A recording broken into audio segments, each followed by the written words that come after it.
everybody. It's been a couple weeks, I think, since I've done my last confession, if you will. So, jumping right into it, I'm trying to get back into the groove after vacation. Last week I was on vacation. We did a Disney cruise. It was a much needed opportunity to get out and get away. We all needed a break in this house. I want to go back to the beach. I'm kind of sad that I come back to central Illinois. There's no sunny sand, although Galveston was not really sunny. It was 50 degrees, but they were celebrating Mardi Gras both whenever we got there before we boarded the ship and when we got off the ship. I guess Galveston, Texas, I did not know this, but apparently they celebrate Mardi Gras for like almost 2 weeks, maybe even bordering on three. Prior to, building up to Mardi Gras, which was yesterday. I guess I always thought Mardi Gras, I immediately go to New Orleans. I didn't realize that there were other places that had these big celebrations as well. So, news to me. So, Galveston was a little busy, but unfortunately, it was 50 degrees there.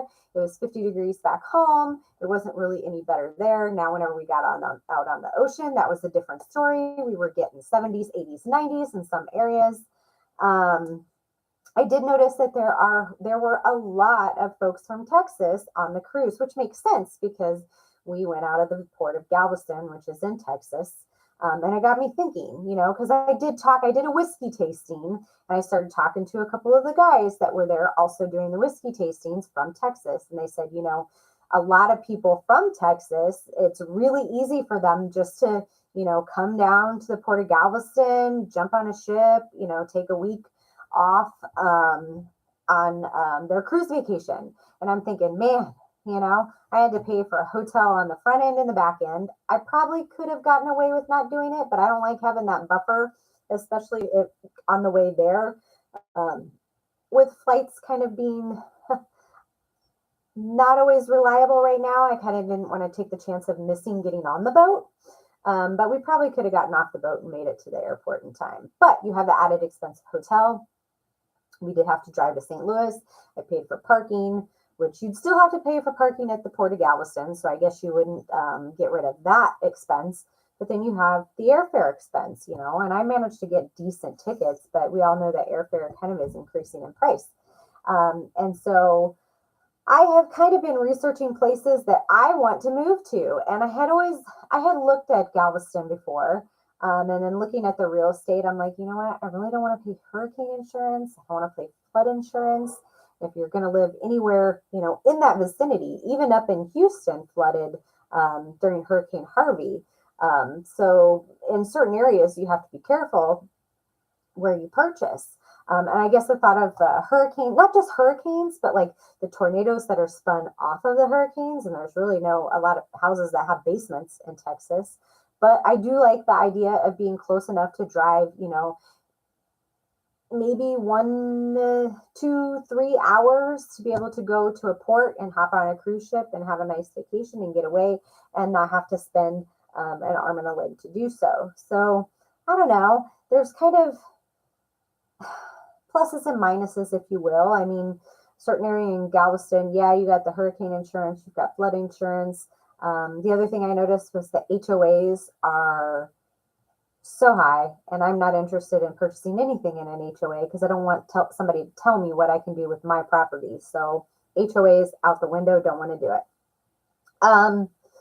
So with that being said, I mean, I've looked a lot of places, Texas, Tennessee. I know that's not close to a port, but that's another place that I looked at. I looked at kind of southern Indiana. I've looked at Kentucky. The other thing I have to consider whenever I'm looking at some of these places is medical care for both Lana and Marcus. The Houston area has some great cardio care, and so it kind of makes it a nice place to consider somewhere in that vicinity. I do not want to live in Houston, the urban metro area at all, but someplace within driving distance wouldn't be terrible. But if anybody has any suggestions where I should look to move to, because I just feel like I'm being nickeled and dimed here in Illinois. We have the highest taxes on just damn near everything. So I'm over Illinois. Lana's almost done with high school, and then we'll be out of here. So the other thing, on vacation, so I did get a lot of outlining done. We had some downtime, and so I was able to do that. I was not able to really work on my computer to actually type out rough drafts. I keep most of my stuff in the cloud, Google Docs, and I do that primarily because I can access that from anywhere. I don't have to worry about bringing my external hard drive, worry about breaking it or losing it, or it getting wet or something like that. If I and it's plugged into your computer, so it makes the computer, it's kind of hanging off your lap, or it's just not as easy to. It's not as mobile.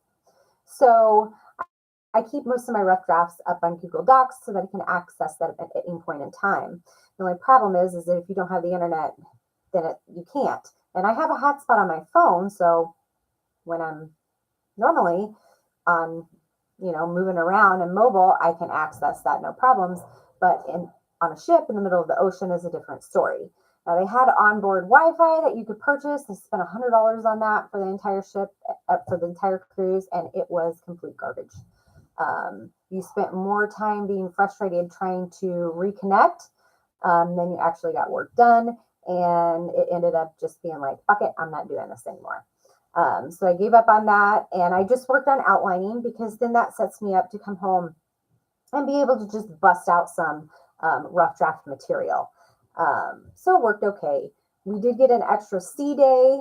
That was mainly because we missed our port in Progreso, Mexico, which, if you listened to previous confessions, was what I was looking forward to the most. I had an excursion to go and visit Chichen Itza, the Mayan ruins, and the Temple of Kukulkan.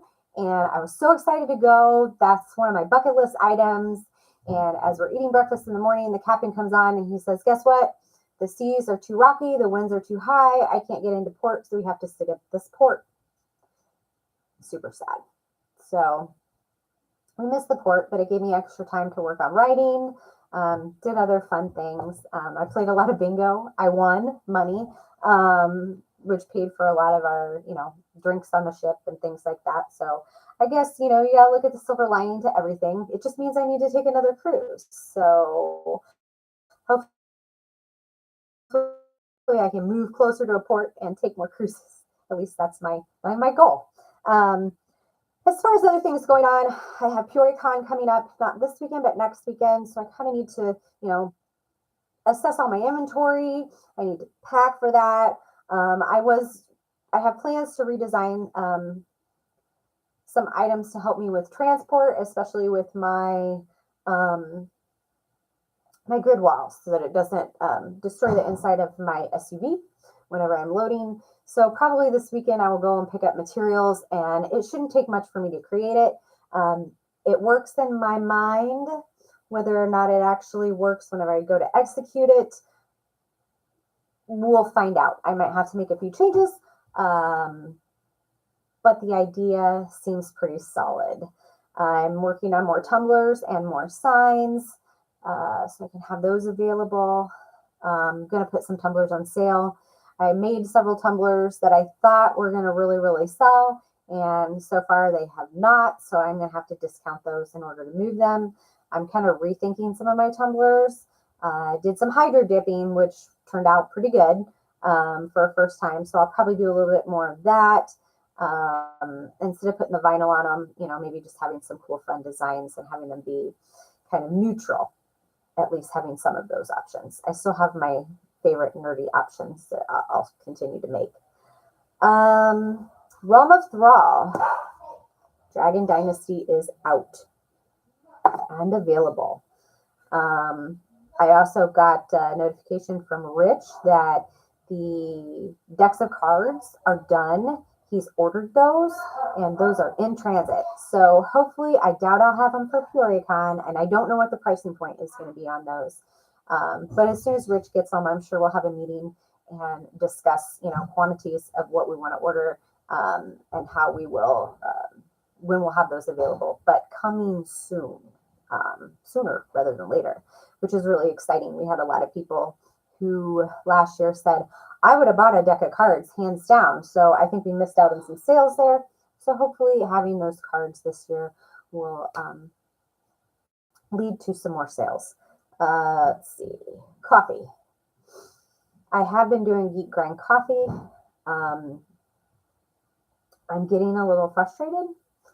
I think every time I go to the website, something's broken or doesn't work. I can't find something. They have an ambassador program where I'm supposed to get a percentage of people that I refer. And I do put stickers on all of my Geek Grind coffees that I sell. So if people want to go out and reorder, I get credit for that referral. The problem is that the ambassador program is down. And I messaged the company and he says, oh yeah, something happened. I'm going to have to fix that. Well, it's been at least a month and nothing's been fixed. So I have all these referral funds that I should be getting compensated for. And they're still advertising this affiliate program on the website. But from what I can't log into my dashboard. So it's almost like that money is gone. So there's that. And every time I try to wholesale order something, like I think the last time I was in there, like half of the stuff wasn't even available on the wholesale site. And so I asked, I'm like, are you discontinuing this product? And the answer was no. And so he had to go in and like fix stuff to put it on there. And I'm just thinking, it's like every time I go to the page or every time I go to order, something needs to be fixed in order for me to do that. And I guess I'm getting frustrated with that. And so anyway, I've applied for Bones Coffee. So I might be switching from Geek Grind to Bones if I get approved there. I don't know. I might sell a little bit of both, but I'm really thinking on just switching to Bones. But we'll see how that all goes. I haven't been approved yet, so they might just say no. I don't know. I know that people have reached out about Titanholm sessions, especially at PeoriaCon. I know I have a few people who regularly attend PeoriaCon. Last year, I actually submitted to run a module there, and we didn't have enough people sign up. I think one was sick, and another one, it was over Mother's Day weekend too, which it didn't really work out very well. And there's nothing that PeoriaCon could have done about that because they reserve that weekend in May, regardless of what holiday might fall on it. It just happened that last year it fell over Mother's Day weekend, so I think that really kind of hurt attendance a little bit. The only thing is that Titanholm is kind of going through that restructure because of the OGL debacle. So if I can have everything done and convert my module to my new game mechanics, I might be able to run something as a test in May, but I'm really going to have to, glue my butt in a seat and get that done. And that's just if the rest of my life cooperates too. So I don't know. We'll see how that goes. But that's what I've been working on, back to the grind, trying to get back in, to be motivated to do some of these things. And that is half the battle, motivation, and just want the drive and wanting to do it. All of you writers out there who are saying, I can't juggle my life and write at the same time. You can do it. You just have to decide. You have to give up some of your free time to be able to do it. And that's just how it is. It depends on how bad you want it. If you want it, you're going to go get it. So that's my advice to you, is just keep on keeping on.